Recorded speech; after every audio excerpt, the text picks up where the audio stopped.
Vous connaissez pour la plupart d'entre vous déjà, donc Madame Elena Di Pede, qui était là l'an dernier avec nous. Et Elena a vraiment eu la qualité et les échos que nous avons eus. Bien, je crois que voilà, j'étais heureux de vous réinviter au nom du service. Faire rougir. Non, non, c'est vrai. C'est vrai. Pour ceux qui découvrent Madame Di Pede aujourd'hui, elle est docteure en théologie, licenciée en philologie biblique. Elle est maître de conférences à l'Université de Lorraine et professeure invitée donc, au Centre Sèvres, faculté jésuite de Paris. Et alors là, on le met en anglais, Biblical Institute Rome, mais c'est l'Istituto Biblico di Rome. Voilà. Plutôt, je préfère quand même. Moi aussi, je préfère, mais comme vous savez, l'anglais, ça en jette toujours. Eh oui, ça en jette. Voilà, puis elle est également chercheur au Fonds national de la recherche scientifique, voilà, jusqu'en 2008. Voilà. Et puis, bon, il y a toujours la recherche en tout cas. Et Madame Di Pede, vous avez évoqué un cahier d'évangile sur lequel elle travaillait l'an dernier. Donc voilà, il est sorti. Hein, c'est le numéro 172, l'Alliance chez les prophètes. Donc voilà, vous pourrez évidemment le commander, l'acheter, et dans la collection des cahiers d'évangile, on n'est jamais déçu. Je vous laisse la parole, Elena, voilà, pour ce thème, donc, un père, un fils et un sacrifice. Merci. Merci beaucoup Thierry, et merci à vous d'être là. Bonsoir à tous et à toutes. Je vous rassure tout de suite, je n'ai pas de royalties sur les cahiers évangiles, donc la publicité n'a pas été faite pour que vous en achetiez dans le but de remplir mes caisses. Ce n'est pas le cas. Mais je suis assez contente du résultat de ce cahier évangile, mis à part la couverture, mais ça c'est une autre histoire. On est là ce soir pour parler d'autre chose que des prophètes, quoique on va peut-être toucher à l'un ou l'autre élément, surtout par la question de l'alliance. Mon terrain de jeu habituel, ce sont les livres prophétiques. C'est pas vraiment le Pentateuque et c'est pas la Genèse.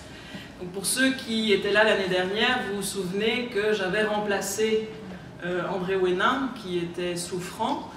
Et puis, comme vous êtes très gentil et que vous avez l'invitation, je ne vais pas dire facile, mais en tout cas très gentille, vous avez renouvelé l'expérience. Donc ce soir, je vais vous proposer une lecture de Genèse 22, donc ce qu'on appelle le sacrifice d'Isaac, ou aussi la ligature d'Isaac. Donc je reviendrai sur d'où ça vient, ce mot ligature pour ligature d'Isaac tout à l'heure, en m'inspirant là aussi des travaux d'André Ouénin qui a été mon maître, hein, donc j'ai fait ma thèse avec lui, donc il n'est jamais très très loin de mon horizon de pensée. Et si jamais vous voulez approfondir encore davantage, parce que moi je vais aller un peu vite, vous vous rendez compte qu'un texte aussi dense, en 1 heure, on va passer parfois un peu vite sur certains points, même s'il y en a sur lesquels on peut revenir pendant le débat, les questions qu'on aura après. Il a écrit un petit commentaire en une centaine de pages de ce texte. Vous avez les références complètes au bas de la traduction que vous avez reçue. Donc André Ouénin, Isaac ou l'épreuve d'Abraham, approche narrative de Genèse 22. Donc vous avez les références complètes là, puisque la traduction que je vous propose, c'est une traduction littérale de l'hébreu qu'il a faite. Je trouve que c'est tout à fait inutile de refaire des choses qui ont été déjà très bien faites par d'autres avant soi. Voilà. Donc on est là face à un texte qui est un des textes les plus fondamentaux, les plus importants du Premier Testament. Il est aussi l'un des textes qui, pour nos oreilles chrétiennes, est des plus difficiles, voire scandaleux, si pas honteux. Qu'est-ce que c'est que ça? que de demander qu'on sacrifie son fils. Et c'est effectivement dans ce sens-là que la majorité des traductions en français, même dans toutes les langues, en italien c'est la même chose, je n'ai pas vérifié en anglais, mais enfin, c'est la traduction que vous avez dans vos livrets, désolé, hein, c'est la traduction liturgique que vous avez là-dedans. Je vous lis, ça c'est, ce que je vous lis c'est dans la Bible de Jérusalem, mais vous pouvez aller voir la Tob, vous pouvez aller voir n'importe quelle traduction en français, je suis prête à mettre ma main au feu, qui traduisent tous de la même manière le début, et c'est ça qui nous scandalise, c'est « Prends ton fils, ton unique, que tu chéris, Isaac, va-t'en au pays de Moria, et là, tu l'offriras, donc tu offriras Isaac, en holocauste sur une montagne que je t'indiquerai. » Eh bien, vous allez voir, sauf ceux qui d'entre vous ont déjà eu la curiosité d'aller lire ce tout début dans la traduction que je vous ai donnée, je m'excuse de le dire aussi platement, dans les Bibles en français, il y a tromperie sur la marchandise. Parce que ce n'est pas ça que le texte hébreu dit. Donc je vais essayer de vous montrer ce que ce texte signifie, un texte auquel on a fait dire beaucoup de choses, et puis parfois pour essayer de désamorcer cette bombe, hein, si j'ose dire, aux oreilles chrétiennes de qu'est-ce que c'est que ça que de demander qu'on sacrifie son fils, on va dire oui, mais c'est parce que dans l'histoire des religions, il y avait d'abord une mauvaise conception de Dieu, et puis on comprend que, etc. Donc on essaye, ou bien de dire aussi que Abraham, qui est confronté à toutes ces peuplades où on faisait des sacrifices d'enfants, ce qui est très discuté par les historiens aujourd'hui, Abraham se fait un espèce de film en se disant, ben voilà, moi aussi je vais devoir sacrifier mon fils, qu'est-ce que je vais faire? Donc au fond, on essaye de donner des solutions à ce texte qui, à mon sens, l'appauvrissent, parce qu'ils ne le prennent pas au sérieux. Et ils ne prennent pas au sérieux un élément qui est fondamental, et cet élément fondamental, c'est l'ambiguïté de l'ordre que l'Élohim, donc Dieu, donne à Abraham. Alors, sans plus tarder, je vous propose de lire ce texte avant de le commenter. Après ces paroles, comme l'Élohim mit Abraham au test, et il lui dit, Abraham, et il dit, me voici. Il dit, prends, je te prie, ton fils, ton unique, que tu aimes, Isaac, et va-t'en vers la terre du Moria, fais-le monter là pour un holocauste sur une montagne que je te dirai. Vous entendez la différence avec ce que j'ai lu tout à l'heure? Ce n'est pas fais-le monter pour l'offrir, ça va? C'est fais-le monter là pour un holocauste sur une montagne que je te dirai. Et tôt matin, Abraham sella son âne, il prit ses 2 garçons avec lui, et Isaac son fils, il fendit des bois d'holocauste, il se leva et alla au lieu que lui avait dit l'Élohim. Le 3e jour, Abraham porta ses yeux et il vit le lieu de loin. Et Abraham dit à ses garçons, « Demeurez ici, vous avec l'âne, et moi et le garçon, que nous allions jusqu'ainsi, pour que nous nous prosternions et que nous revenions vers vous. » Abraham prit les bois de l'Holocauste, les plaça sur Isaac son fils, il mit dans sa main le feu et le couteau, et ils allèrent, eux deux, uniment. Et Isaac dit à son père, il dit, « Mon père » et il dit, « Me voici mon fils » il dit, « Voici le feu et les bois, mais où est l'agneau pour l'Holocauste » Et Abraham dit, « Élohim verra pour lui l'agneau pour l'Holocauste, mon fils. » Et ils allèrent, eux deux, uniment. Ils arrivèrent au lieu que lui avait dit l'Élohim, et Abraham construisit là un autel, il disposa les bois, il lia Isaac son fils, et le plaça sur l'autel par-dessus les bois. Et Abraham étendit la main, il prit le couteau pour immoler son fils. Et le messager d'Adonai l'appela du ciel, et il dit, « Abraham, Abraham !» Et il dit, « Me voici !» Et il dit, « N'étends pas ta main sur le garçon, ne lui fais rien.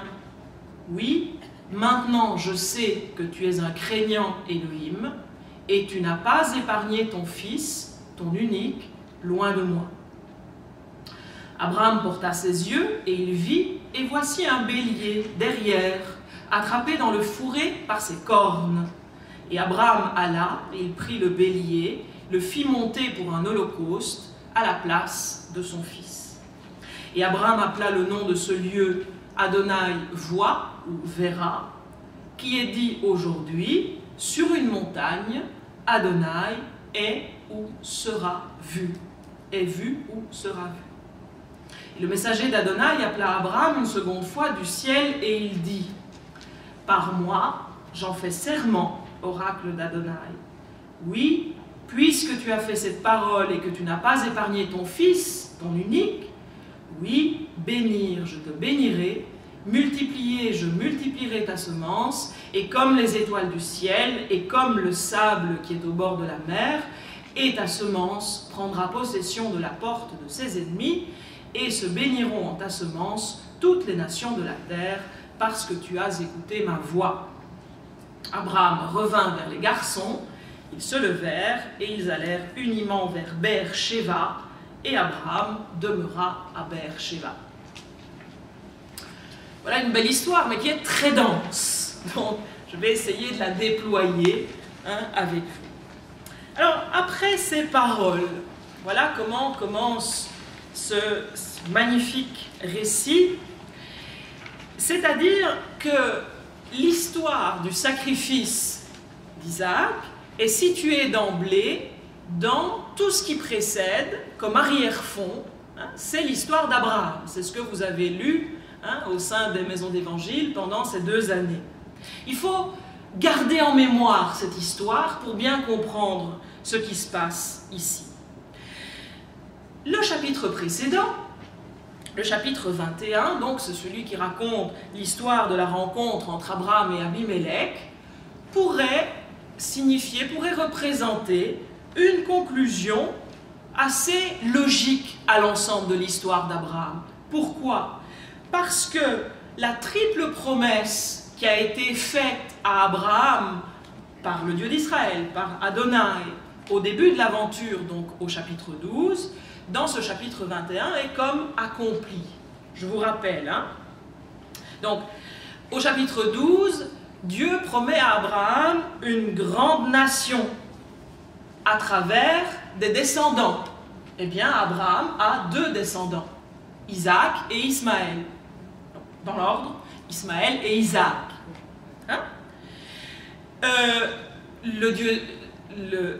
Adonai promet en deuxième lieu à Abraham la reconnaissance des nations. Ceux qui te béniront, je bénirai, etc. Ce qui arrive effectivement aussi au chapitre 21, puisque Abimelech, qui est un roi étranger, va vers Abraham, le reconnaît, ils mangent ensemble, etc. Et la terre, eh bien Beer-Sheva, est déjà le lieu où Abraham s'établit à la fin de ce chapitre 21. Donc, c'est la terre que Adonai lui donne au début de l'aventure. Donc, on pourrait dire, mais au fond, on arrive à la fin du chapitre 21, tout va bien, c'est fini, tout s'est accompli. Les 3 promesses sont accomplies. Et puis, d'un coup, on relance l'affaire avec cette histoire, cette nouvelle histoire, qui concerne en particulier le fils de la promesse, Isaac. Donc, c'est l'ensemble de l'histoire d'Abraham qui doit nous guider, aussi dont on doit se souvenir quand on lit cet épisode. Alors, dans l'histoire d'Abraham, souvenez-vous, Dieu est déjà intervenu un certain nombre de fois. Et à chaque fois qu'il est intervenu, il intervient pour rompre le cours normal des événements et pour pousser à Abraham à aller plus loin. La toute première intervention, chapitre 12, les versets 1 à 3, c'est l'appel initial, va-t'en, va plus loin, vers une terre que je te ferai voir. Puis encore une intervention divine au chapitre 15, au début du chapitre 15 de la Genèse. C'est lors d'une parole qui va déboucher sur l'alliance entre Adonai et Abraham. Et puis de nouveau au chapitre 17, qui est le chapitre de la circoncision, donc l'alliance qui se signifie d'une certaine manière, qui se montre physiquement à travers ce geste qu'est la circoncision. Et puis de nouveau au chapitre 18, avec la visite de ces 3 hommes, visite à laquelle on ne s'attend pas. Autrement dit, dans l'histoire d'Abraham, les interventions divines ont toujours pour but de relancer l'histoire. Comme si, juste avant l'intervention divine, Abraham s'était un peu endormi sur ses lauriers, vous voyez? Il dit, ah là on est bien, et donc on va s'arrêter. Ah non, il faut encore aller plus loin. Et c'est là que le personnage divin, que Dieu intervient. Ici, c'est la même chose. Cette intervention au début du chapitre 22 de la Genèse n'échappe pas à cette règle. Mais il y a des éléments surprenants. C'est que jusqu'à présent, toutes les interventions divines ont eu lieu avant la naissance d'Isaac. Donc, avant la naissance du fils de la promesse. Alors que ici, Isaac est né. Donc, surprise. Et puis, autre surprise, c'est que cette intervention parle au début d'un sacrifice dont le fils, au moins au début, est pour le moins intéressé, enfin, on reviendra sur la manière dont comprendre l'ordre, mais en tout cas, il a quelque chose à voir avec ce sacrifice. Mais vous avez certainement remarqué que la fin du chapitre 22 débouche alors sur la réaffirmation de la promesse de la descendance. Donc on retrouve tous les éléments qu'on a trouvés jusqu'à présent dans l'histoire d'Abraham.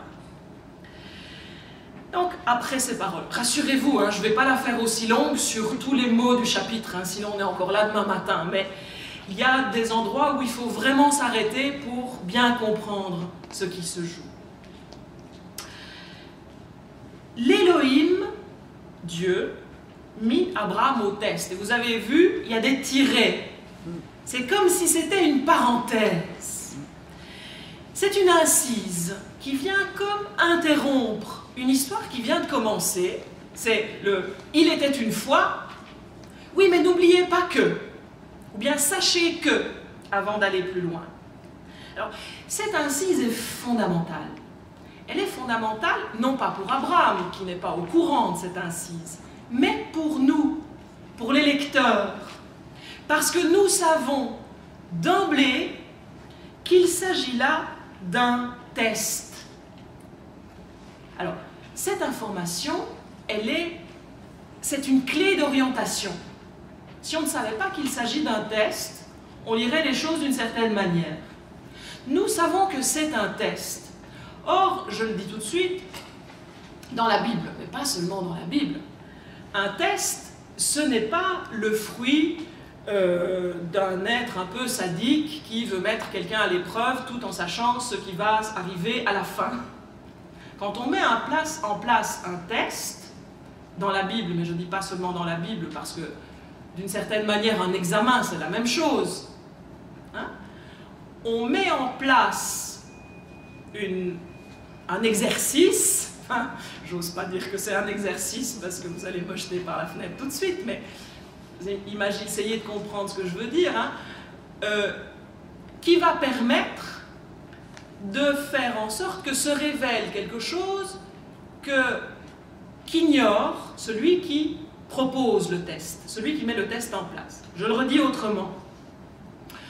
Quand je prépare un examen pour mes étudiants, je ne sais pas s'ils ont bien travaillé et s'ils vont réussir. Le fait de corriger le test va me permettre de comprendre. Ce serait quand même un peu fort que je prépare un test et que je dise à tel étudiant, tiens, fais-le, mais de toute façon, je sais déjà que tu vas rater. Ou bien, je sais déjà que tu vas réussir. Ça va? Donc, je ne sais pas comment ça va se passer. Eh bien, ici, c'est la même chose. Dieu qui met le test en place ne sait pas quelle sera la réponse d'Abraham par rapport au test. Donc le test est une sorte de mise à l'épreuve. Le problème, c'est qu'on ne sait pas encore en quoi consiste ce test.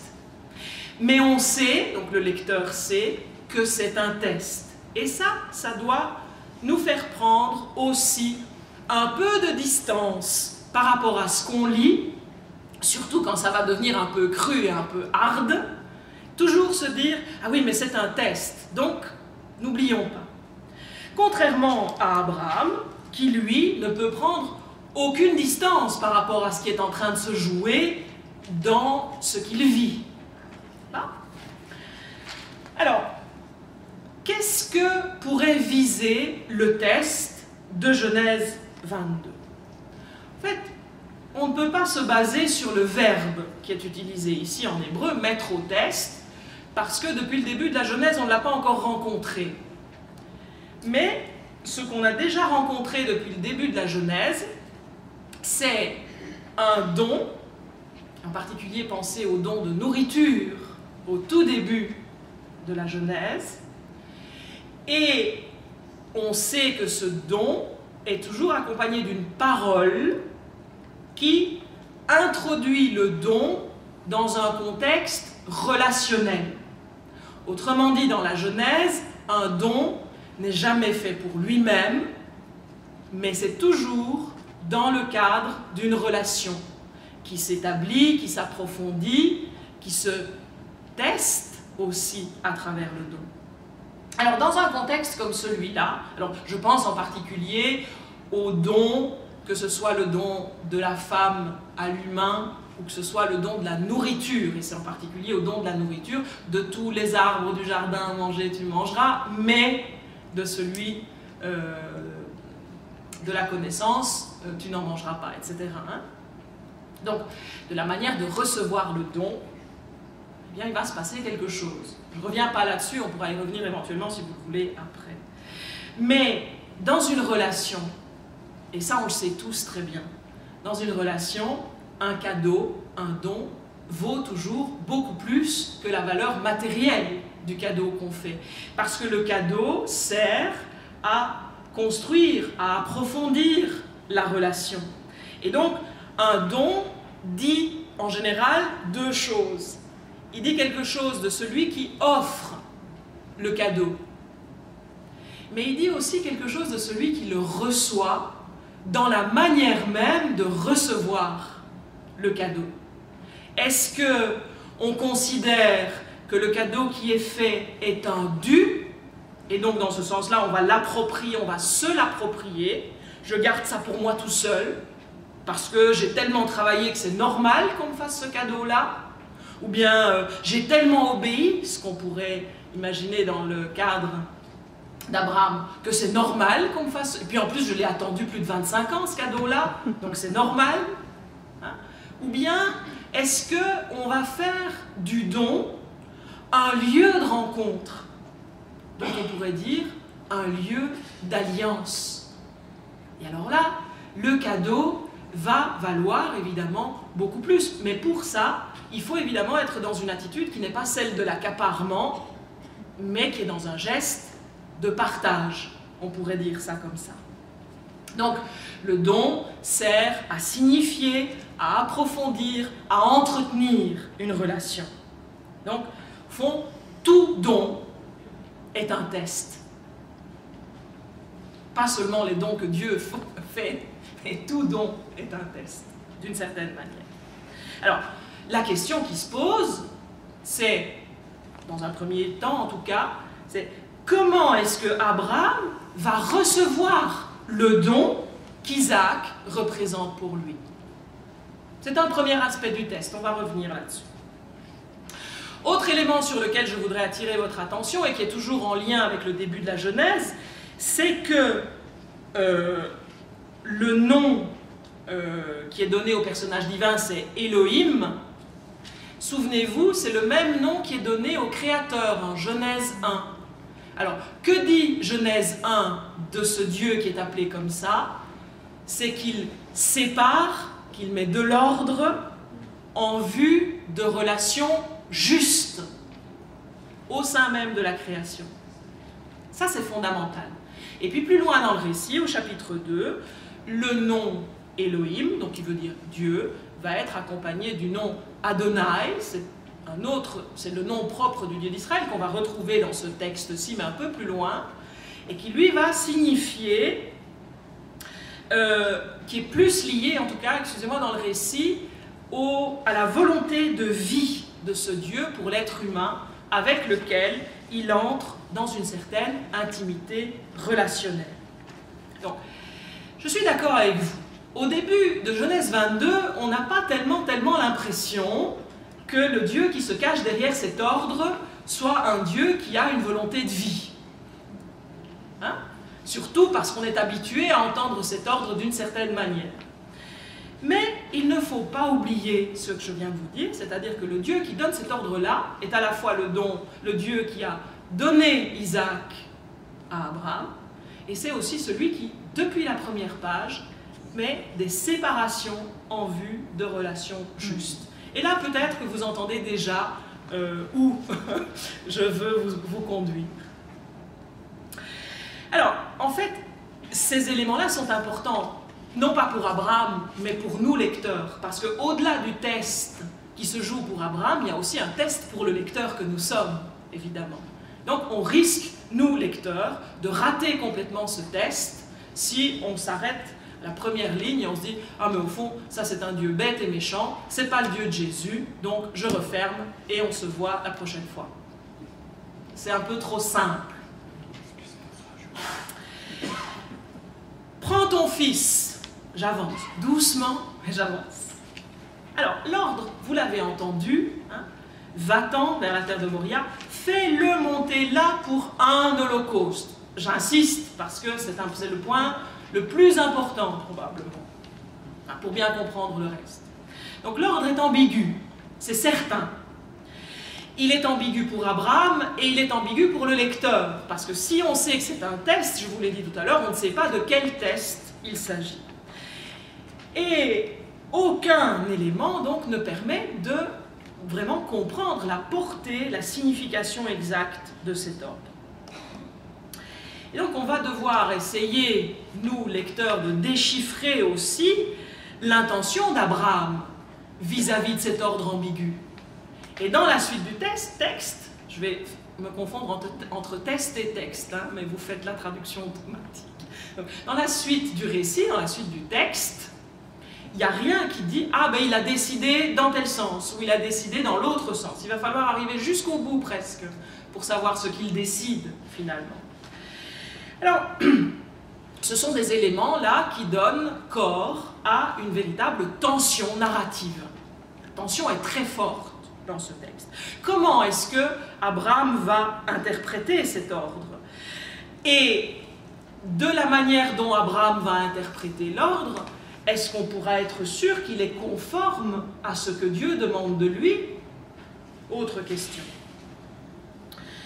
Alors, c'est un élément fondamental, tout repose donc sur l'interprétation. L'interprétation est ici quelque chose de fondamental.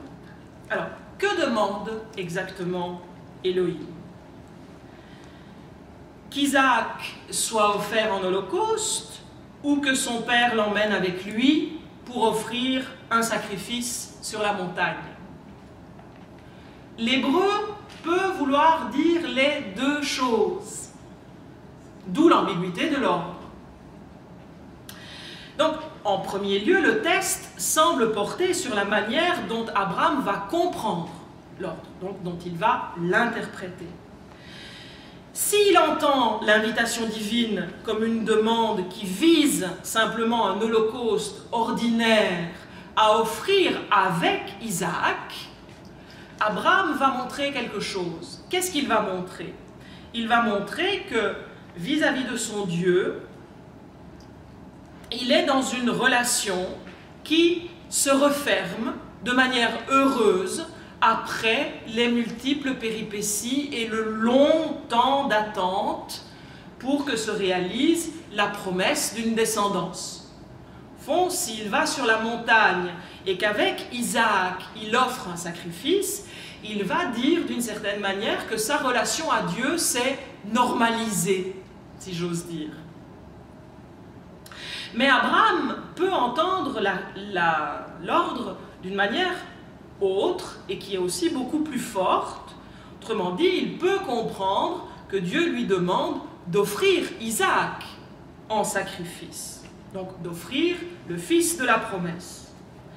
Dans ce cas, Abraham montrera qu'il a reconnu dans l'ordre ce Dieu qui, depuis le début de son aventure, lui demande tout et auquel Abraham a tout donné en échange d'une promesse qui a commencé à se réaliser mais qui pourrait s'arrêter là.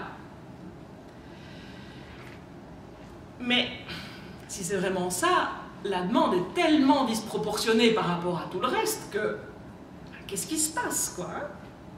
Est-ce qu'on peut imaginer que le Dieu qui a agi dans le récit biblique depuis la première page de la Genèse jusque-là, et avec tout ce qui s'est passé avec Abraham, se transforme d'un coup en un Dieu sadique? Alors, oui, vous allez me dire, bah oui, c'est pas le Dieu de Jésus, donc forcément, c'est normal. Non, mais quand même. C'est la réponse un peu qu'on pourrait entendre. Pas ici, évidemment, parce que vous avez l'habitude de travailler, de lire, d'entrer dans les textes et de vous interroger là-dessus. Mais les traductions qu'on a pourraient nous pousser un peu dans ce sens-là. Hein? Parce que, en fait, vous avez vu, il n'y a aucun doute. Hein? Le fils qui est demandé, c'est ton fils, ton unique, que tu aimes, Isaac. Donc ça ne peut pas être l'autre. C'est Isaac. Alors, j'attire votre attention sur un élément un peu curieux qui vous a certainement questionné, c'est ton unique. On sait bien qu'Isaac n'est pas le fils unique d'Abraham. Hein? Ismaël, jusqu'à preuve du contraire, est lui aussi fils d'Isaac. Fils d'Abraham. Pardon, fils d'Abraham, merci. C'est gentil. C'est bien, je vois que vous suivez.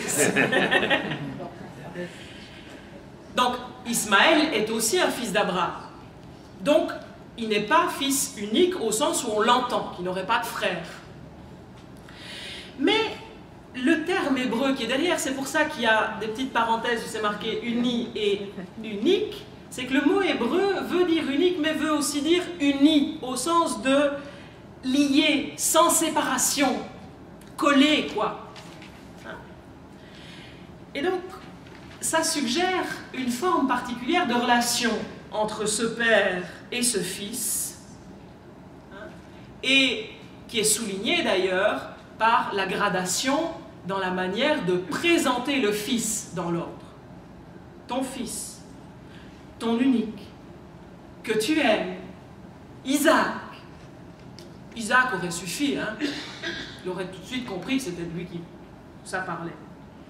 Et donc, on voit bien que après 25 ans d'attente, il y a peut-être, probablement, un lien tout à fait particulier. Je ne dis pas qu'il est mauvais, hein, c'est pas ça que je dis, mais il y a un lien tout à fait particulier, unique, pourrait-on dire, entre ce père et ce fils.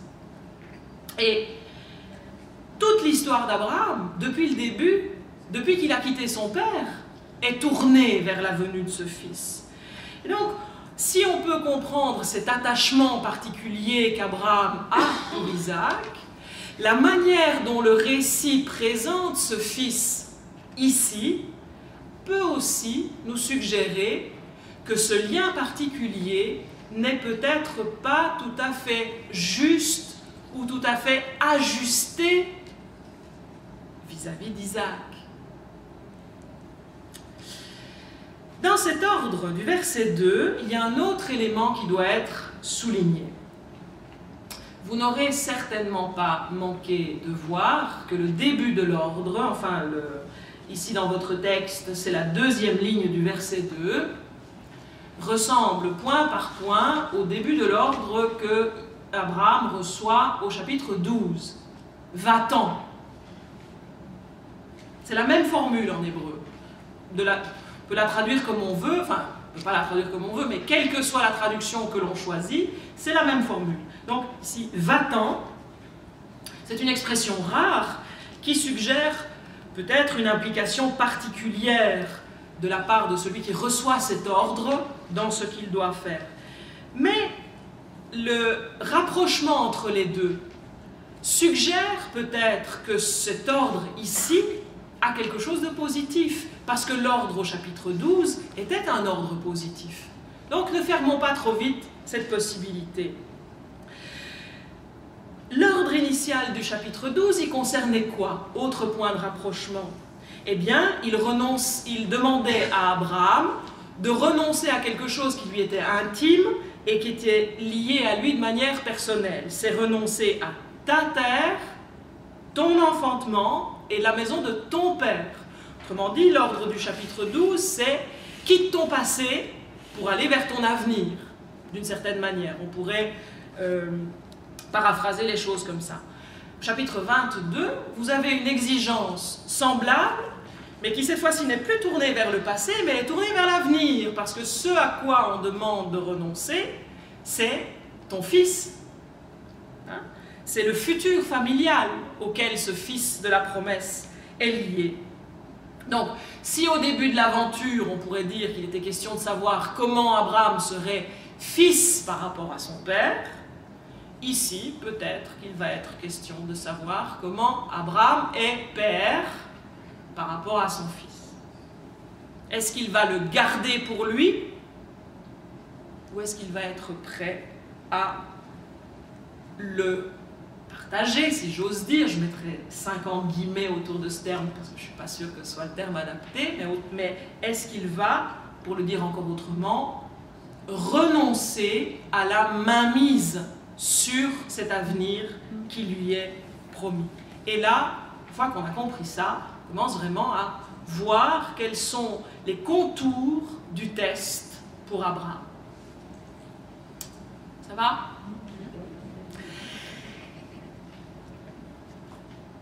Alors, le test, maintenant je pense qu'on l'a compris, concerne Isaac et concerne le rapport particulier entre le père et le fils, entre Abraham et Isaac.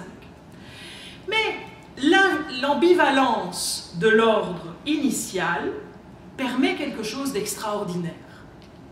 Cette ambivalence initiale de l'ordre permet à Abraham de faire réellement un choix, d'être tout à fait libre par rapport au choix qu'il va poser, sans qu'on puisse lui dire « Ah ben non, hein, t'as fait ça, c'est pas juste ».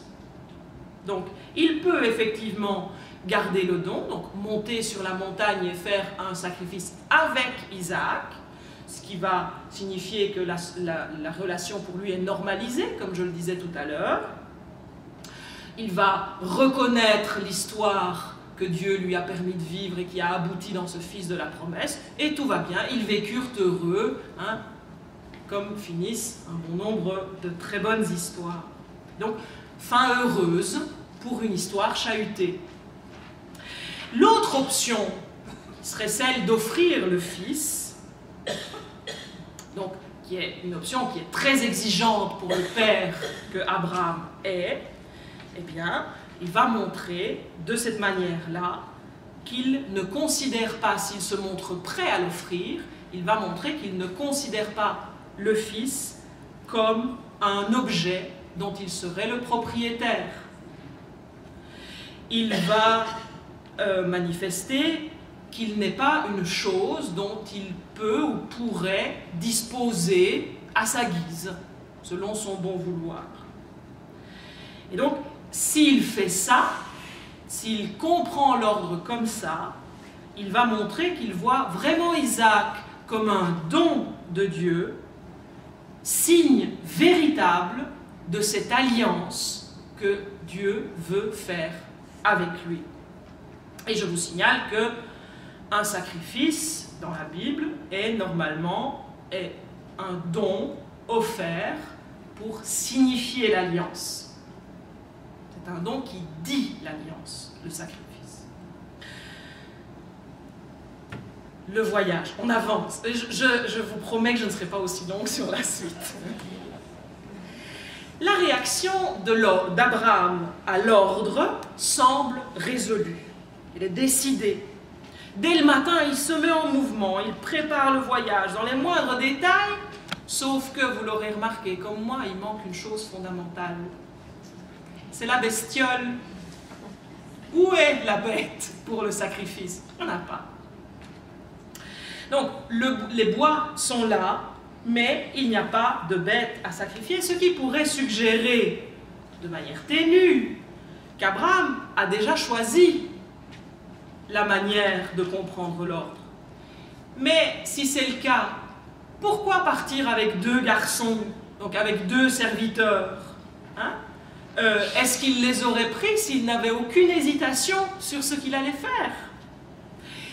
Alors, de manière ténue, presque cachée sous le silence du texte, on comprend évidemment les hésitations d'Abraham, ce qui taraude, ce qui peut animer Abraham à ce moment-là.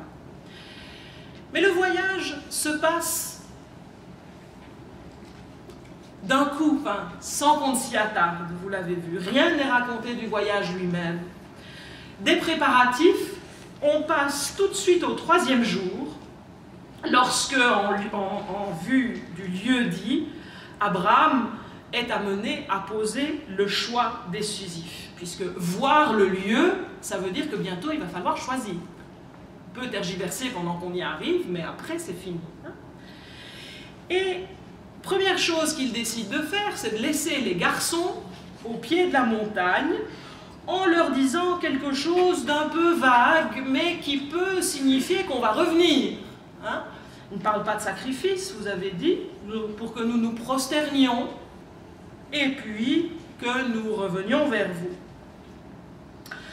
C'est un ton un peu neutre qui peut donner à penser qu'il parle d'un simple sacrifice auquel Abraham insisterait. Donc de nouveau, il y a des éléments qui montrent qu'il est hésitant, notre brave Abraham. Mais en même temps, on pourrait se dire, si on a un peu l'esprit mal tourné, oui, en fait, il est en train de leur dire un truc pour leur dissimuler, y compris à Isaac, ce qu'il a vraiment l'intention de faire. Mais vous voyez, on ne sait rien dire. Le texte est tellement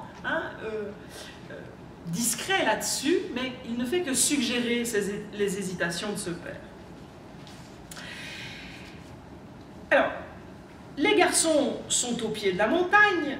Il n'a pas encore été clairement question de la victime, je viens de vous le rappeler, et pour la première fois apparaissent dans le récit les objets les plus dangereux en lien avec le sacrifice. On a parlé du bois jusqu'à présent, maintenant on va parler du feu, on va citer le feu, et le couteau, littéralement la mangeuse, le couteau.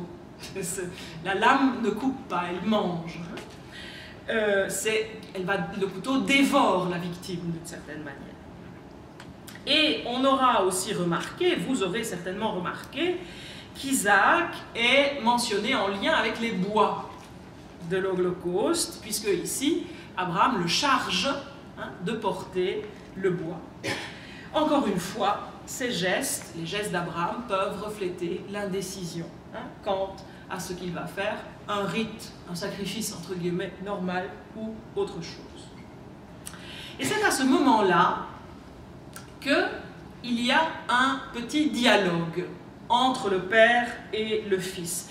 C'est le seul endroit dans l'ensemble du texte, vous avez peut-être été frappé par ça, où Isaac est véritablement acteur. C'est le seul endroit où il fait quelque chose, où il dit quelque chose en particulier.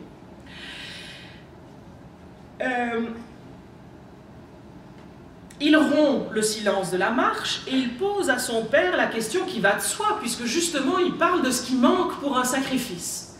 Où est la bête? Et Abraham a dit au garçon qu'il s'éloignait pour se prosterner. Mais si on s'éloigne pour se prosterner, pourquoi prendre un couteau et du feu, en plus du bois?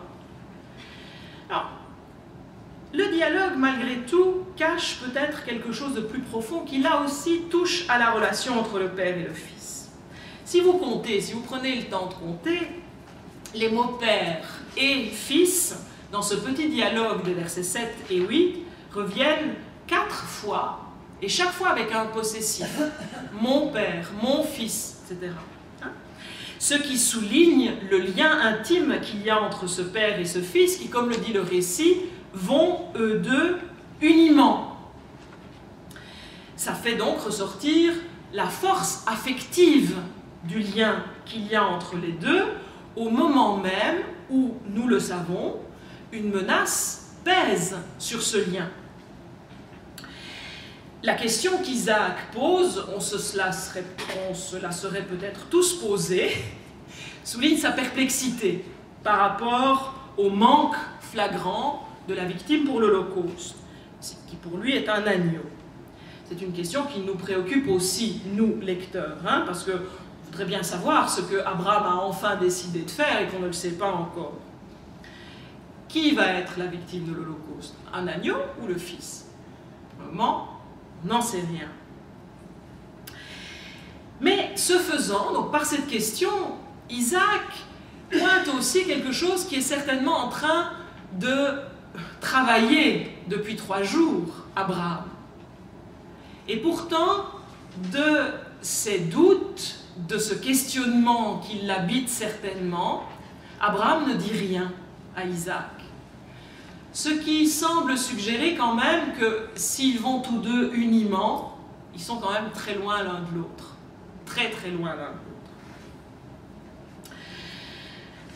La réponse d'Abraham à cette question est assez évasive.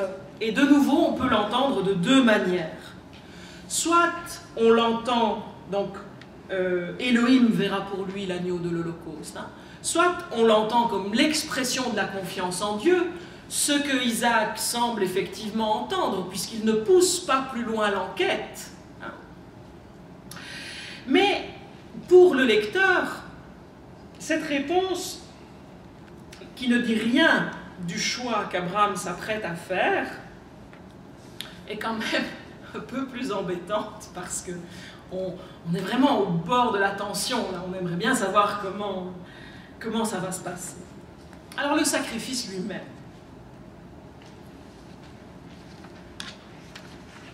On est ici au comble de la tension narrative. Isaac semble ne pas réagir, en tout cas rien n'est dit d'une éventuelle réaction qu'il aurait eue. On est tous en train de se dire, moi si j'avais été à sa place, je ne me serais pas laissé faire, c'est certain. Et ici, rien du tout. Et peu à peu, si vous relisez ces quelques mots, ces quelques lignes, vous voyez que la caméra se tourne et se concentre, la caméra du récit se tourne et se concentre sur la main qui tient le couteau. Et on ne voit pratiquement plus que ça.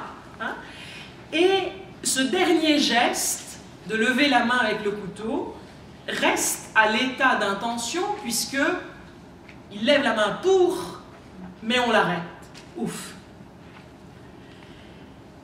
Maintenant, le lecteur sait comment Abraham a choisi d'interpréter l'ordre divin. Il a choisi de l'interpréter dans son ordre le plus exigeant.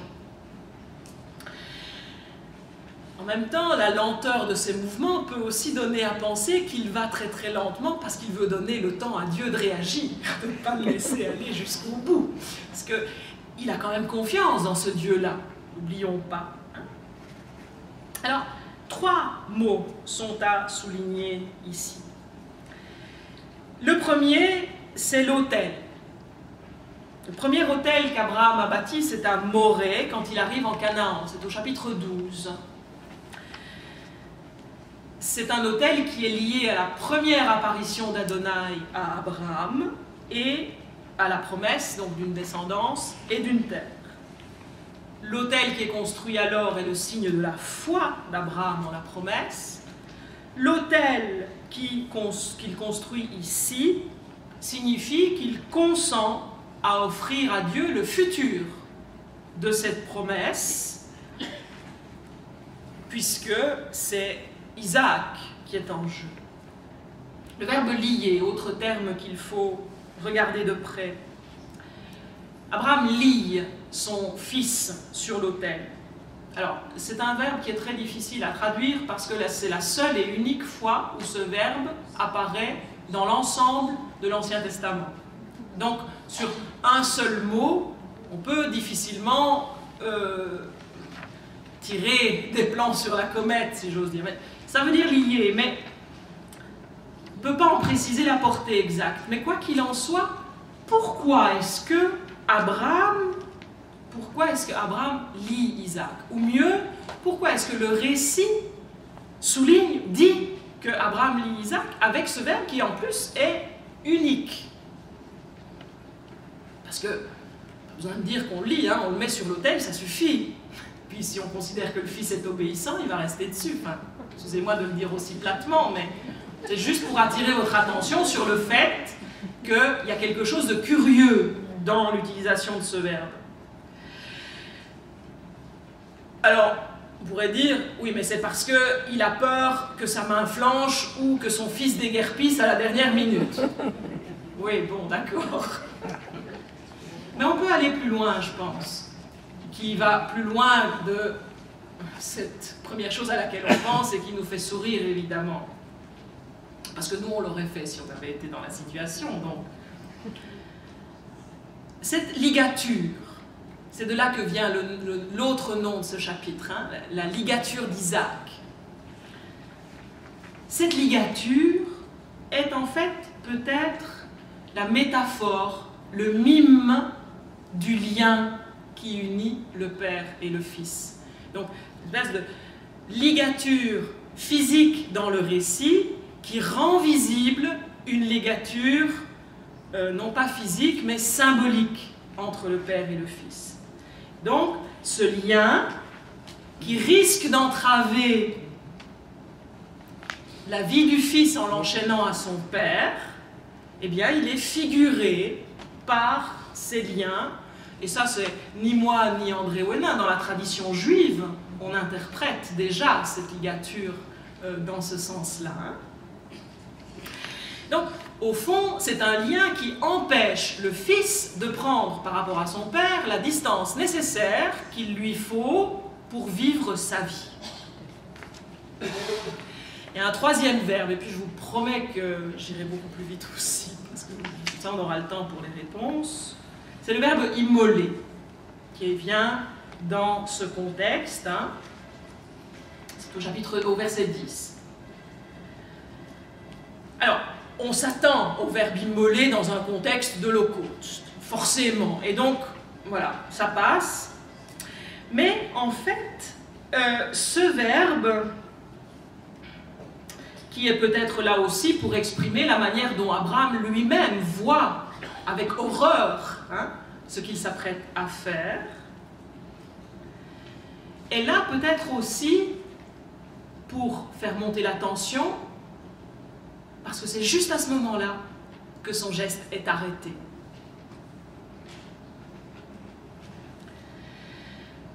Donc, Abraham est prêt à s'engager sans partage dans une relation avec le Dieu qui l'appelle, qui l'a appelé. Et il est prêt pour cela à renoncer au don qu'il a reçu pour l'offrir en holocauste. Et vous savez ce que c'est qu'un holocauste? Un holocauste, c'est faire retourner tout entière la bête, si c'est une bête, que l'on sacrifie, vers celui qui l'a donné. Au fond, Abraham, par ce geste arrêté, signifie qu'il est prêt à faire retourner tout entier le cadeau qu'il a reçu. Ou pour le dire encore autrement, il est prêt à faire à son partenaire d'alliance un cadeau qui a la même valeur, pas seulement économique évidemment, mais aussi symbolique, que le cadeau qu'il a lui-même reçu. C'est ça qui est très fort dans cette histoire. Et donc, c'est pas important qu'il aille jusqu'au bout du geste, mais ce qui est important, c'est qu'il montre qu'il est prêt à le faire. D'où on arrête la main. Et c'est là donc que le messager intervient. Il intervient en appelant Abraham. Et Abraham, que l'on pourrait croire entièrement pris dans le geste qu'il est en train de faire, et donc qui n'entend plus rien, qu'il est dans son monde, eh bien il se montre encore prêt à l'écoute, puisqu'il dit « me voici », comme il l'a déjà dit plusieurs fois. Et cette réponse immédiate qu'il adresse au messager montre qu'il est encore, malgré l'atrocité de ce qu'il pourrait faire, tourné vers son partenaire d'alliance. Et comme il se montre prêt à l'écoute, alors le messager peut lui dire ce qu'il a à lui dire de la part d'Adonai. Vous aurez remarqué que le lien est effectivement tranché. Regardez au verset 12 comment le messager appelle Isaac. Ce n'est plus ton fils, c'est le garçon. Donc, le lien est tranché. Par le simple fait de brandir le couteau, donc, le lien est tranché. Et donc, ce que Abraham sacrifie, ce n'est pas l'enfant, mais le lien de possession qui le liait à cet enfant, au point peut-être de l'étouffer. L'enfant, hein, pas Abraham.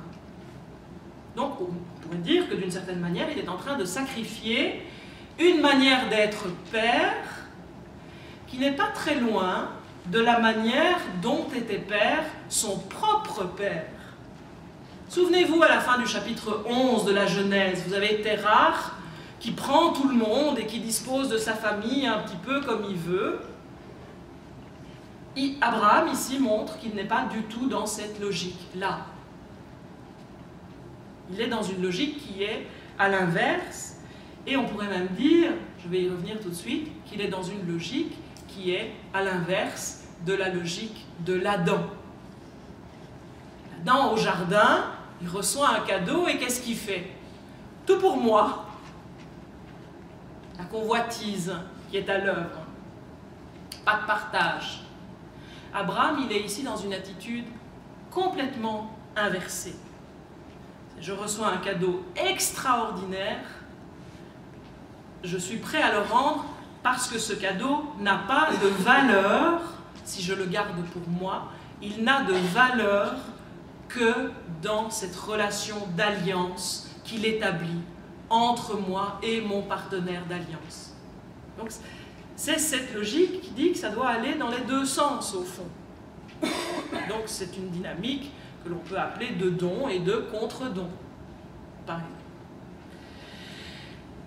Et je ferme cette parenthèse.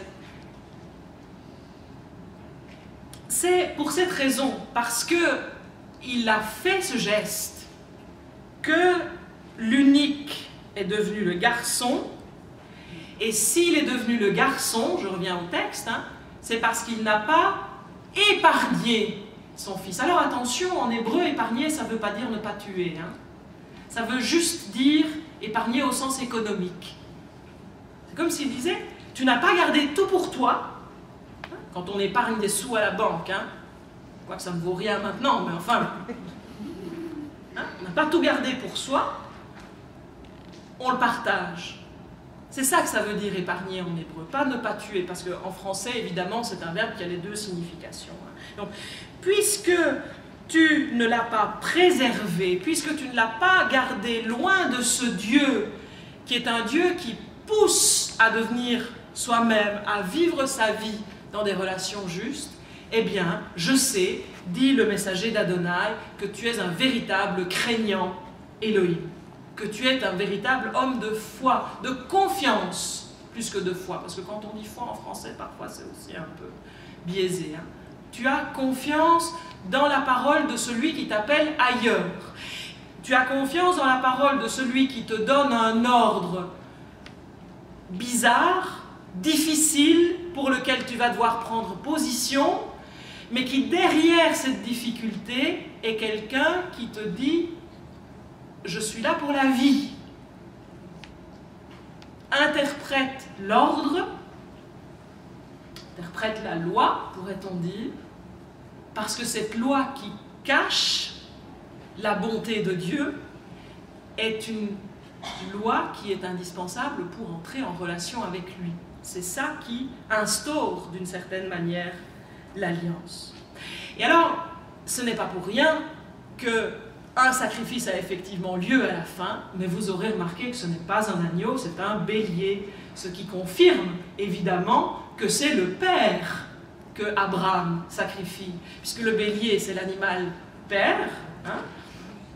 Un bélier qui est décrit par 5 mots dans l'hébreu alors qu'un seul aurait suffi, des mots qui disent donc bélier, les cornes du bélier, le verbe qui dit qu'il est saisi, qu'il est attrapé, sont 3 termes qui disent la puissance, la force, la possession, la propriété. Un bélier qui est derrière, donc il faut qu'Abraham se tourne derrière lui pour le voir, comme si ça avait quelque chose en lien avec son passé, effectivement. Et puis le buisson dans lequel il est pris, qui dit quelque chose d'entremêlé, où les choses ne sont pas claires. C'est sûr que, de manière un peu factuelle, on pourrait dire ben, il vaut mieux qu'il soit attrapé dans le buisson, sinon comment est-ce qu'Abraham aurait pu l'attraper, hein? Mais à un deuxième niveau de compréhension, ça donne une signification qui est beaucoup plus profonde que le simple factuel. C'est l'image, ce bélier, au fond, qui est décrit avec tellement de détails, alors qu'un seul mot suffirait, décrit un père, Abraham, qui est empêtré dans sa propre puissance. Et ce qu'il sacrifie, c'est ça. C'est cette puissance. Le sacrifice symbolise donc le renoncement d'Abraham, une paternité vécue sur le mode de la possession du Fils, et donc aussi une paternité qui est vécue comme une sorte de mainmise sur la promesse, sur l'avenir. C'est, si vous avez encore un tout petit peu de courage, je m'arrête juste au verset 14 et puis je passerai très rapidement sur la suite. C'est pour ça que, parce qu'il est entré dans cette relation-là particulière, que Abraham peut donner un nom au lieu où il se trouve. Verset 14. Adonai voit ou verra, parce que sur la montagne, qui est dite aujourd'hui sur la montagne, Adonai est vu, ou sera vu. Il y a un jeu de mots là qui joue avec le mot Moria qu'on a vu au début. Hein. Eh bien, c'est très bien que personne ne peut voir Dieu sans mourir. Pourtant, Abraham l'a vu. Pourquoi est-ce que Abraham l'a vu? Parce qu'Abraham a été capable justement d'entrer dans cette relation d'alliance entre partenaires. Et c'est à ce prix-là que le Dieu de la vie se donne à voir.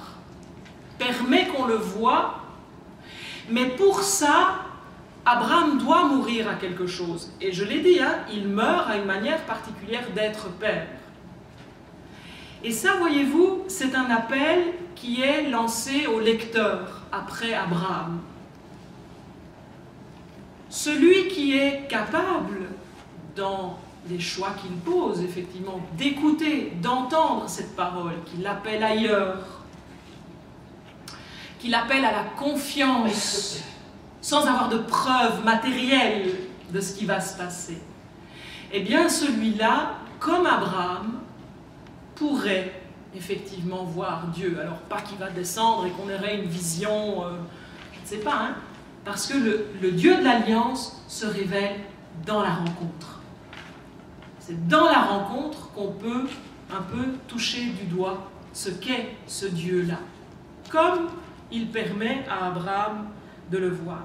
Et d'ailleurs, ça débouche sur un serment de la part du messager. On ne s'attend pas du tout à ce que le messager d'Adonai reprenne la parole au verset 16.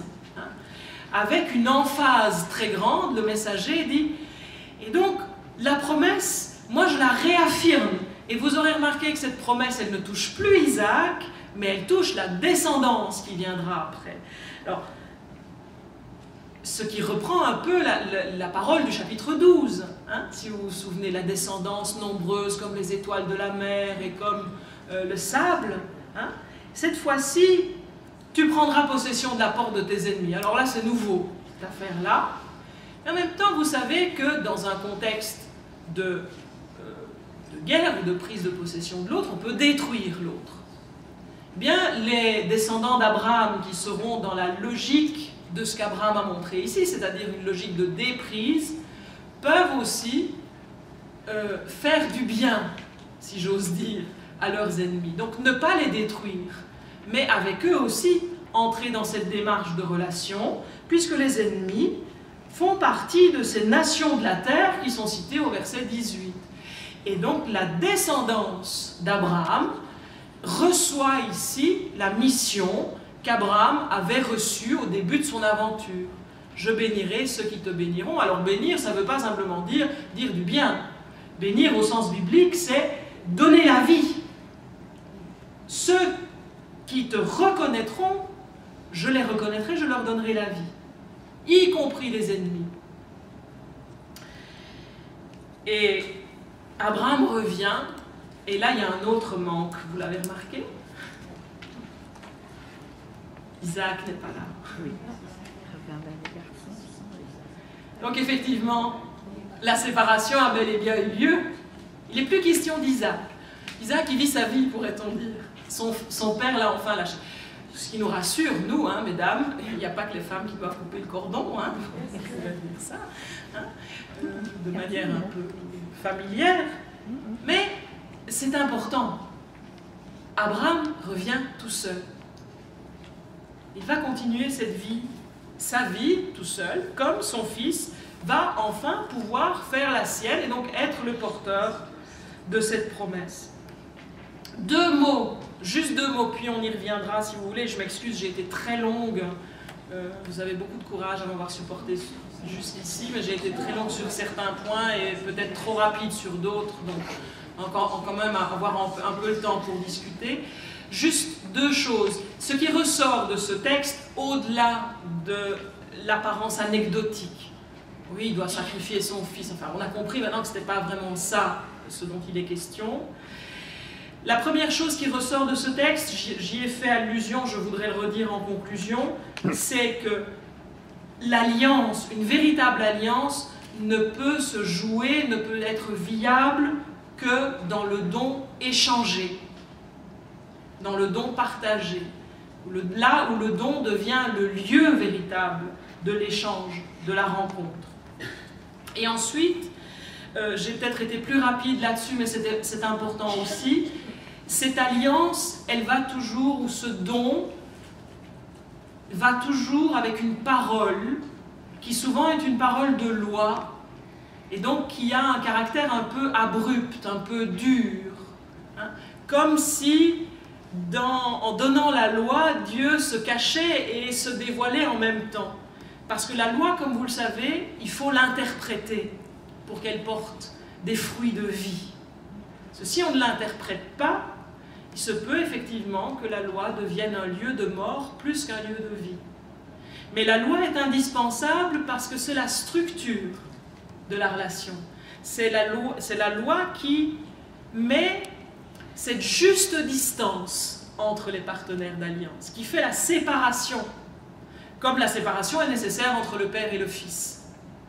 Parce que quand les partenaires sont fondus l'un dans l'autre, c'est pas une alliance. C'est de la fusion, mais c'est pas une alliance. Pour pouvoir vivre en alliance, il faut être proche et distant à la fois. Pour vivre et laisser vivre d'une certaine manière, mais toujours avec l'idée que le bien de l'un dépend du bien de l'autre et qu'au centre, il y a un don qui fait vivre tout le monde et que l'on peut partager dans la même attitude qui est celle d'Abraham et qui est tout à fait à l'inverse que celle qu'a eue l'Adam au jardin. Je vous remercie pour votre attention patiente.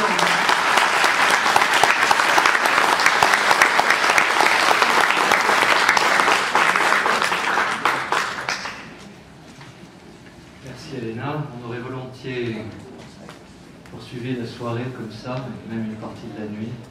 La nuit est encore jeune, mais en même temps... Ouais. Nous avons peu de temps, mais il y a peut-être des questions.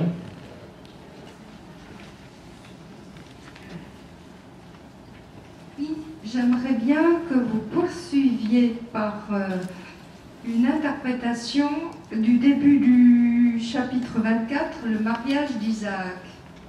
Car ce lien qui s'est justement défait pour avoir un autre rapport semble là être problématique, puisque c'est Abraham qui décide de marier son fils en l'obligeant d'aller chercher une femme dans le pays d'où il est parti.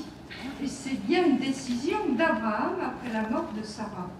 Alors, permettez-moi de ne pas être tout à fait d'accord avec vous sur ce point, parce que s'il est vrai qu'Abraham envoie son serviteur pour chercher une femme dans sa tribu, ce n'est pas Abraham qui impose la femme que le serviteur ramène comme femme pour son fils.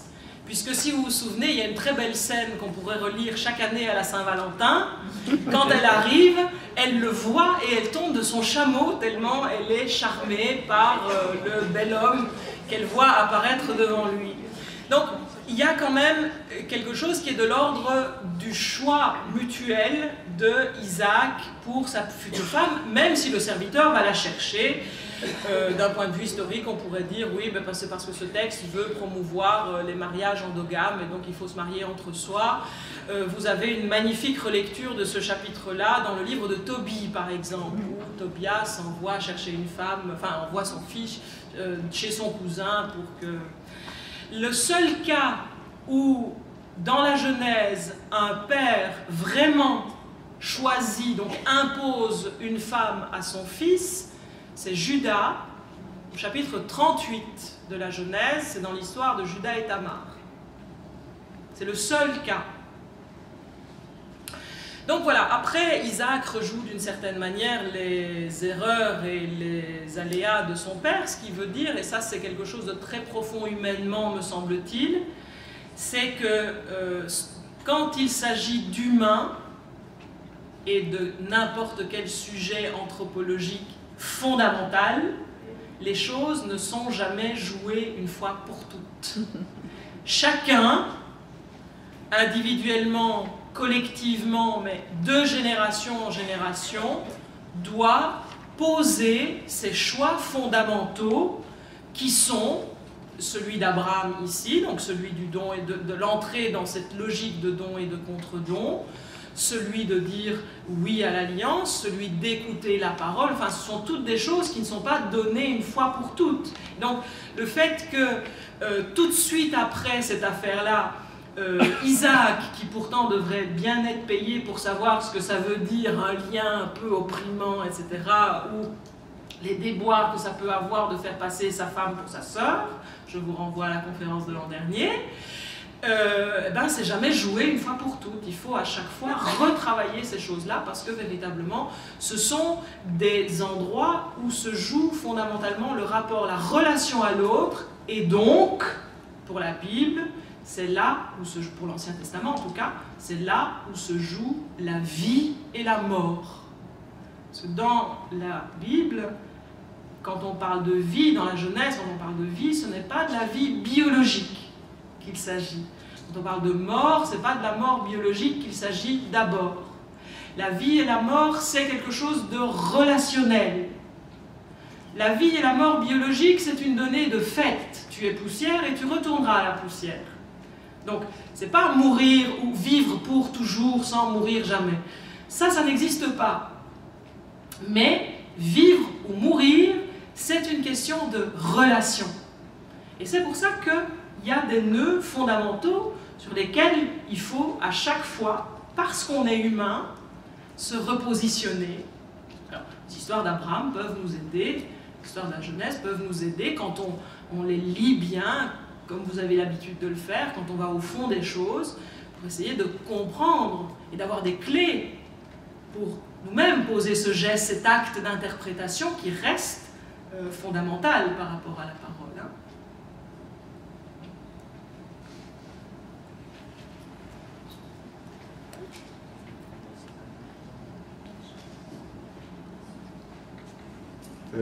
Je vous voulais dire quelques mots sur l'interprétation qu'en fait Paul ou d'autres.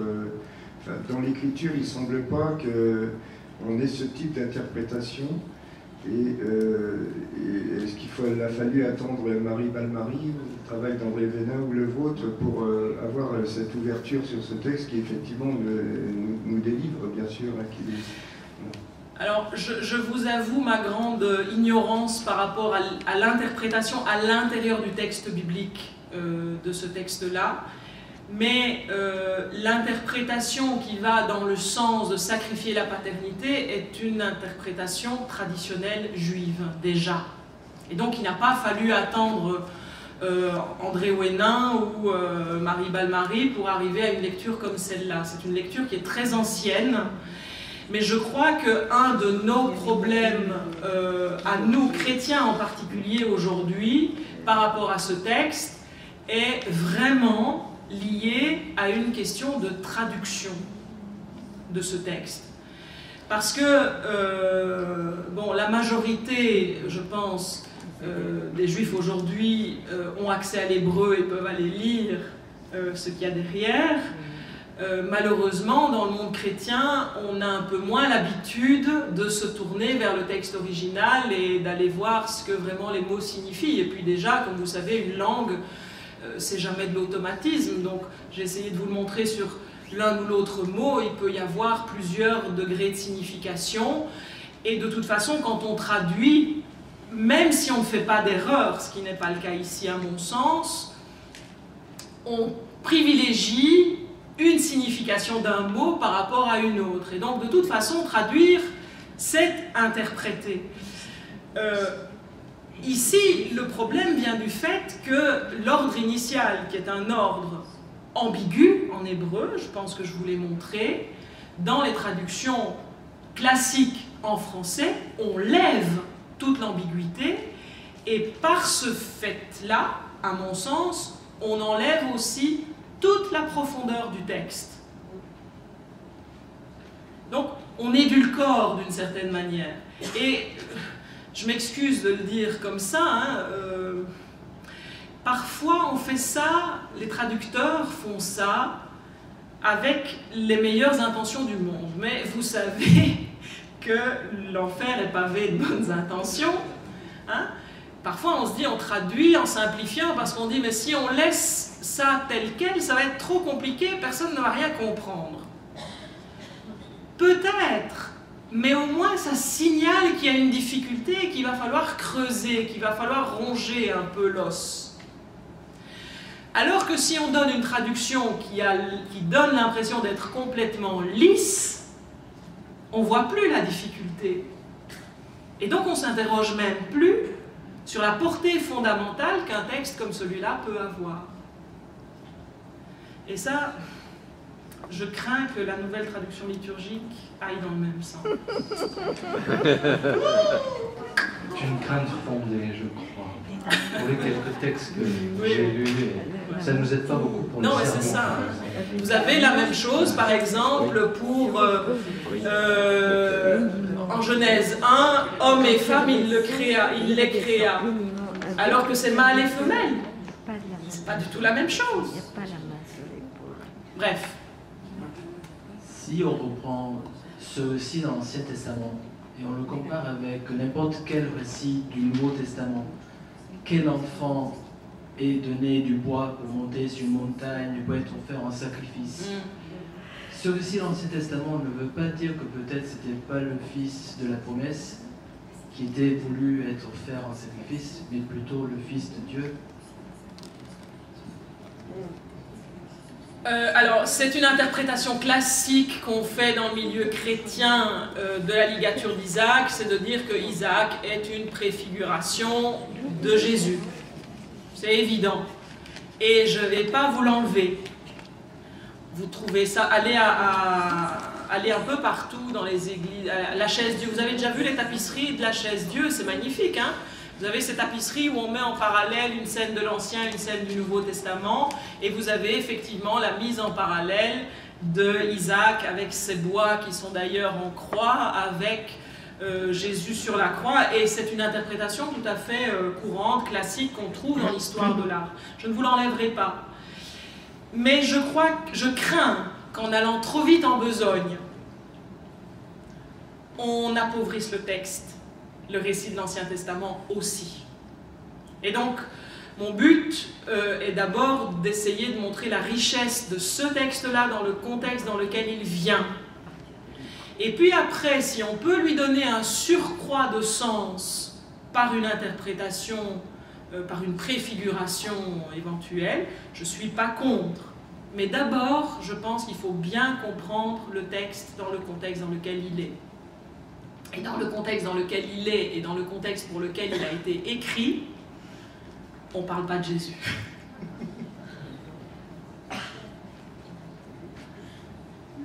Je vais peut-être mettre les pieds dans le plat, mais ayant du mal à sous-estimer les intentions des traducteurs, quel est le but visé quand ils nous donnent une traduction orientée?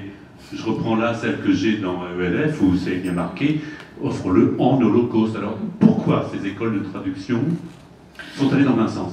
Alors, en général, je ne lance la pierre à personne, parce que c'est sûr que les biblistes, et donc moi aussi à un moment donné, quand je fais cette opération qui est l'opération de traduire, en général, avec une clé ou une autre, quelle que soit la clé, donc quelle que soit l'approche méthodologique, on a des options sur le texte. Et les traducteurs qui nous livrent les traductions qu'on a sous les yeux aujourd'hui ont pour la plupart du temps une option historique. Et on interprète ce texte dans le cadre d'une évolution, dans le cadre de l'histoire des religions, souvent. Ce n'est pas la seule interprétation qu'on donne, mais historiquement, on peut donner une interprétation comme celle-là, en disant, mais au fond, le chapitre 22 de la Genèse, tel que nous le connaissons, est issu de deux traditions différentes qui ont été fusionnées en une seule. Une première tradition qui nomme, qui nomme Dieu Elohim et qui a une conception de Dieu un peu barbare, rétrograde, qui demande le sacrifice d'enfants.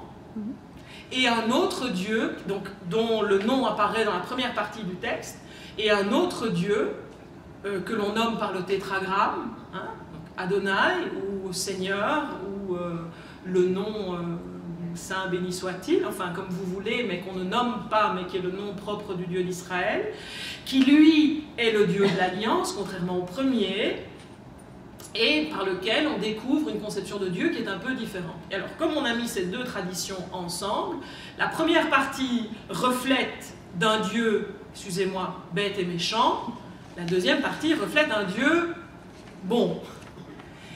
Et donc, si vous voulez, la traduction reflète d'une certaine manière une option de compréhension du texte qui pourrait aller dans ce sens-là, qui n'est peut-être pas fausse historiquement.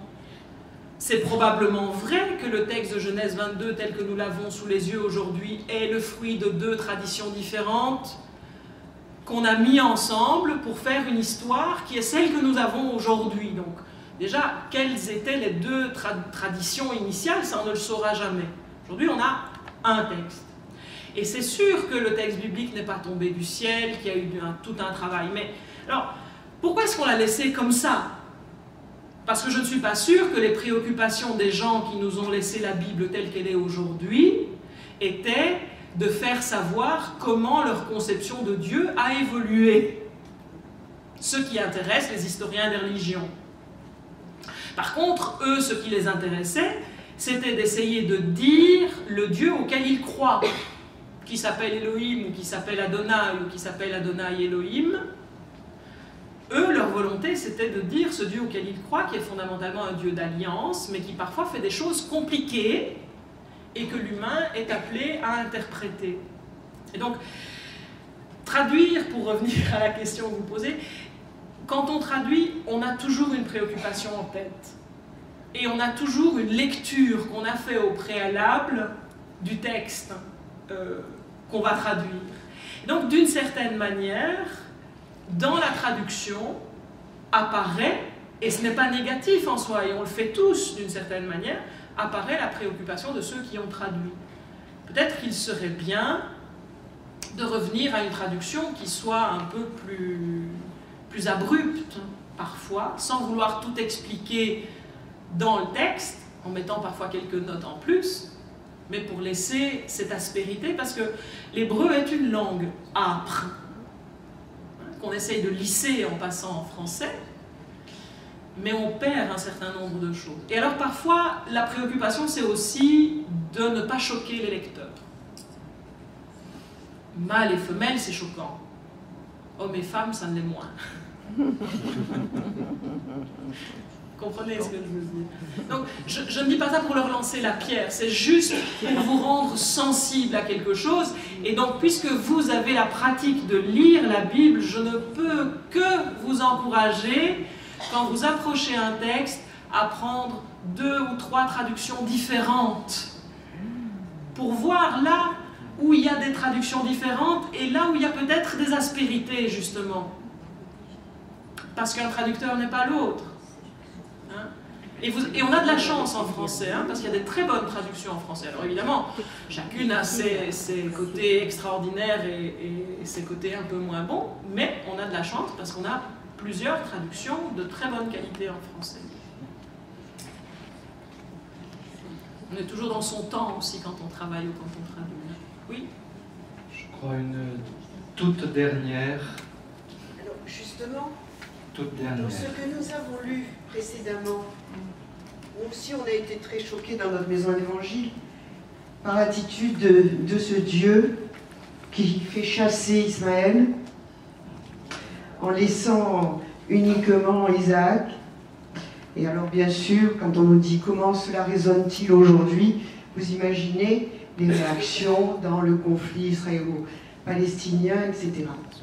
Alors, est-ce que c'était bien traduit dans notre livre? Puisque peut-être avons-nous interprété de façon simpliste ce texte. Est-ce qu'il y a d'autres passages qui peuvent être traduits différemment? J'aurais envie de vous dire que toute la Bible peut être traduite différemment, ça dépend du traducteur. Non mais, essayez, enfin si vous connaissez une autre langue que le français, je pense que vous connaissez une autre langue que le français, plus ou moins bien, peu importe, mais vous êtes tous, je suppose, des lecteurs de romans ou des regardeurs de films. Vous mesurez bien, on mesure tous bien la différence qu'il y a à lire un roman dans sa langue d'origine, ou voir un film en version originale sous-titrée, ou bien voir un film doublé. On perd énormément en traduction. Donc, apprenez l'hébreu, madame. Il n'est jamais trop tard. Il n'est jamais trop tard. Non, mais déjà le fait de s'interroger, c'est une très bonne chose. Et puis, il faut aussi que vous n'oubliez jamais quelque chose qui est fondamental par rapport à la Bible et que trop souvent, à mon avis, on oublie dans le milieu chrétien en particulier, c'est que la Bible dans son ensemble, de la toute première page de la Genèse à la dernière page de l'Apocalypse, ce ne sont que, mais c'est tout ça, des témoignages de foi. Et donc vous avez des gens qui vous racontent comment eux conçoivent le Dieu auquel ils croient, et ce qu'on vous demande, c'est pas d'y croire comme des bénis oui-oui, c'est d'abord, excusez-moi, je vais être très familière, il est 10 heures passées, donc à cette heure-ci on peut, même s'il n'y a pas encore de bière qui permet de... On ne vous demande pas d'être des bénis, on vous demande d'allumer votre cerveau et d'essayer de comprendre. Et puis parfois on ne comprend pas, mais c'est pas grave. L'essentiel, si on ne comprend pas, c'est pas de fermer et de jeter le livre par la fenêtre en disant « j'y comprends rien, c'est pas pour moi ». L'essentiel, c'est d'y revenir et d'y revenir encore. C'est comme un os qu'on ronge, vous savez, si on avait toute la pulpe d'un coup, il n'y aurait plus aucun plaisir à ronger l'os qu'on a là. Parce que justement, ce qui est meilleur est au fond. Alors, donc ça c'est une première chose, il faut en être conscient. Et puis l'autre chose dont il faut se méfier, mais je sais que ça vient très souvent et très rapidement, comme vous y avez fait allusion aussi, c'est de faire des raccourcis très rapides avec le conflit israélo-palestinien. Il faut se méfier comme de la peste, de faire des raccourcis beaucoup trop rapides entre ce que la Bible raconte et ce qui se passe aujourd'hui. Ce que la Bible raconte, ce n'est pas ce qui se passe aujourd'hui. La Bible raconte des histoires de famille qui mettent en scène un Dieu, auquel ces gens-là croient, et qui ne peuvent raconter leur histoire de famille par d'autres moyens qu'en mettant en scène les ascendants, les descendants, les voisins, les cousins, etc. Et donc, parfois, c'est vrai qu'effectivement, il faut bien faire jouer à un voisin le rôle du méchant. Mais c'est pas l'anecdote de dire « les Égyptiens sont méchants ». Qu'est-ce que ça veut dire au niveau du témoignage de foi qu'on est en train de faire là, de parler dans un tel contexte des Babyloniens ou des Égyptiens, ou etc. Alors, peut-être qu'on n'aura pas la réponse tout de suite, qu'il faut se méfier d'avoir une réponse trop facile. Il faut faire des recherches, il faut faire comme vous, creuser le texte, écouter des conférences, etc. Vous former, ce que vous faites, c'est génial. Hein? Mais surtout, méfiez-vous des réponses simplistes. Ça tue la Bible. Et l'Ancien et le Nouveau Testament.